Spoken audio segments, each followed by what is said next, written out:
예수님께서 38해 동안 병자였던 사람을 일으켜 세우셨습니다. 그가 일어나 자기 자리를 들고 걸어가는 기적이 일어난 것입니다. 그런데 그런 예수님을 향해 비난하는 사람들이 있었습니다. 예수님은 선을 행하시는데 사람들은 예수님을 박해합니다. 16절 말씀입니다. 그러므로 안식일에 이러한 일을 행하신다 하여 유대인들이 예수를 박해하게 된지라. 아멘. 유대인들의 안식일을 생명처럼 여겼습니다. 안식일에는 일하지 말라는 하나님의 말씀을 확대 해석하여 여러 가지 조항을 만들고 그것을 어길 시에는 신랄한 비판을 멈추지 않았습니다. 38년 동안 고통 속에 있었던 사람이 나음을 입었다는 감사도 기쁨도 축하도 없이 이들은 그저 안식일을 어겼다는 제목으로 예수님께 손가락질하고 있는 것입니다. 우리가 예수님이라면 얼마나 억울하겠습니까? 잘못한 것도 없는데 마치 죄인처럼 취급을 받는 예수님의 모습입니다. 그리고 이러한 일은 예수님을 믿는 사람들에게 종종 일어납니다. 우리는 선을 행하다가 괴로움을 당하기도 합니다. 예수님을 믿는다는 이유만으로 우리는 참지 못할 것을 참고 견디지 못할 것을 견디기도 합니다. 이것을 너무나도 잘 알고 있던 베드로는 우리에게 이러한 살아있는 하나님의 말씀을 들려줍니다. 베드로전서 2장 19절과 20절 말씀입니다. 부당하게 고난을 받아도 하나님을 생각함으로 슬픔을 참으면 이는 아름다우나 죄가 있어 매를 맞고 참으면 무슨 칭찬이 있으리요. 그러나 선을 행함으로 고난을 받고 참으면 이는 하나님 앞에 아름다우니라. 아멘. 베드로는 우리에게 두 가지 이야기를 합니다. 선을 행하다가 고난을 받아도 그것을 참으면 하나님 앞에 아름답다는 것입니다. 그리고 그렇게 참는 이유가 하나님을 생각함이라면 하나님께서 칭찬해 주신다고 말씀합니다. 우리는 병든 자를 낫게 했어도 비난받는 예수님을 떠올리면서 참을 수 있습니다. 예수님은 자신을 향해 이렇게 비난하는 자들을 향해 어떻게 하십니까? 이어지는 베드로전서 2장 22절부터 24절 말씀입니다.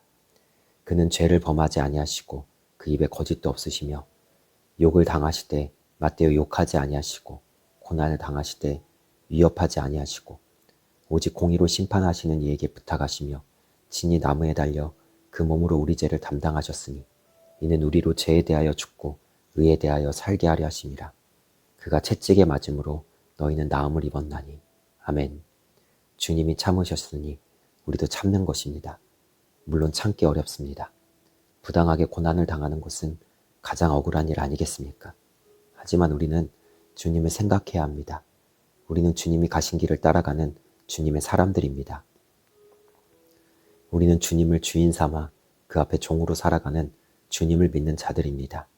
우리는 주님을 닮아가기 위해 부르심을 받은 귀한 주님의 친구들입니다. 우리가 주님의 발자취를 따라 걸을 때 하나님은 그것을 아름답게 보시고 칭찬해 주실 것입니다.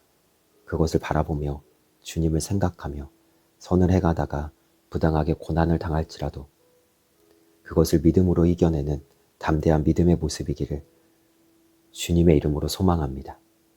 예수님은 자신을 이렇게 비난하며 대하는 자들에게 강력한 경고를 하십니다. 23절과 24절 말씀입니다. 이는 모든 사람으로 아버지를 공경하는 것 같이 아들을 공경하게 하려 하심이라. 아들을 공경하지 아니하는 자는 그를 보내신 아버지도 공경하지 아니하느니라. 내가 진실로 진실로 너희에게 이르노니 내 말을 듣고 또 나 보내신 이를 믿는 자는 영생을 얻었고 심판에 이르지 아니하나니 사망에서 생명으로 옮겼느니라. 아멘. 놀랍게도 주님은 사람들이 주님을 어떻게 대하느냐에 따라 그 사람의 영혼이 결정된다고 말씀하십니다. 주님을 공경하면 아버지 하나님을 공경하는 것입니다. 그러니 그 사람은 심판에 이르지 않고 사망에서 생명으로 옮겨갑니다. 그러나 주님을 공경하지 않는 것은 아버지 하나님을 공경하지 않는 것입니다. 이 사람은 결국에 심판에 이르러서 영원한 형벌에 들어가게 됩니다. 이 말씀을 기억하십시오. 주님이 기준점입니다. 주님으로 인해 영생과 멸망이 나뉘어집니다. 주님을 어떻게 대하느냐에 따라 그 사람의 영원한 삶이 결정됩니다. 우리는 주님을 어떻게 대하고 있습니까? 정말 주님을 주인 삼아 주님을 사랑하는 마음으로 주님의 뜻대로 행하려 하고 있습니까? 아니면 그저 나에게 무언가 해주실 수 있는 분 정도로만 생각하고 주님을 귀하게 여기지 않고 사모함과 뜨거움도 없이 차갑게 대하고 있지는 않습니까? 주님을 간절히 사모하십시오. 주님을 나의 전부로 삼으십시오. 주님이 기준점입니다. 누군가는 주님 때문에 천국에 가고 누군가는 주님 때문에 지옥에 들어갑니다. 주님을 믿으면 영생이고 주님을 믿지 않으면 멸망입니다. 우리는 누구 안에 거해야겠습니까? 우리는 누구를 붙잡아야겠습니까? 바로 주님입니다. 주님을 대하는 우리의 마음은 어떻습니까? 주님을 찾아 나아가는 우리의 중심은 어떠합니까? 주님은 자신의 모든 것을 내어던져 우리를 사랑하셨습니다.